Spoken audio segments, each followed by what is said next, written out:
Benda ni harga RM10.90 dia siut. Tapi dia punya keberkesanan. So malam ni kita nak try benda-benda ni. Aku tak tahu, aku memang obses dengan pembersihan ni. Sebab kau nampak kereta aku ni, gatal mata aku malam ni. Kereta lama lah tapi kan, kat sini pun ada juga. Aku nak try spray. What happen? Adakah dia akan hilang ataupun tidak? Tapi yang ni gam yang lama lah. Kita try dulu spray macam mana pergi dah. Tapi dia punya keberkesanan, aku tak ada kain nak lap tau. Cuba aku kikis guna kunci dulu. Takkan macam ni pun boleh siut. Nampak tak, dia dah start hilang.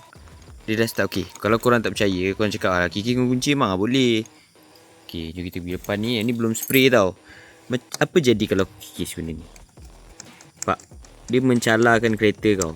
Nampak tak? Tak hilang sikit pun. Yang ini, kau spray tadi, dia dah start terhakis. Nampak tak? Aku tak tipu ni. Ya Allah, tolonglah tengok video ni. Nampak tak? Dia dah start terhakis.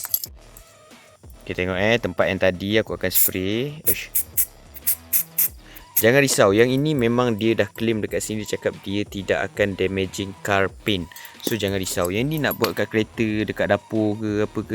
Cuma dapur aku tak ada ni. Betul lah dia memang boleh hilangkan. Cumanya kalau ada kain tadi lagi ni lah. Ni kunci. Nampak? Sekejap, aku nak cari kain sekejap. Aku tak punya kita lap. Nampak tak? Dia telah menghilangkan. Korang jangan risau nak pakai banyak-banyak. Sebab harga dia tak mahal pun guys. Tapi memang boleh hilangkan lah. Aku agak impress juga Dia memang betul ada jual kat kedai benda ni. Tapi yelah, kau nak pergi ke kedai bila pula kan? Alang-alang kau dah tengok video ni, kau beli je lah. Okay, ni sorry guys, aku tengah fokus. Ini karat tu. Ini memang karat asal daripada kereta ni Kereta dah lama, kereta Viva tahun 2009 tu. So kita nak try yang ini pula.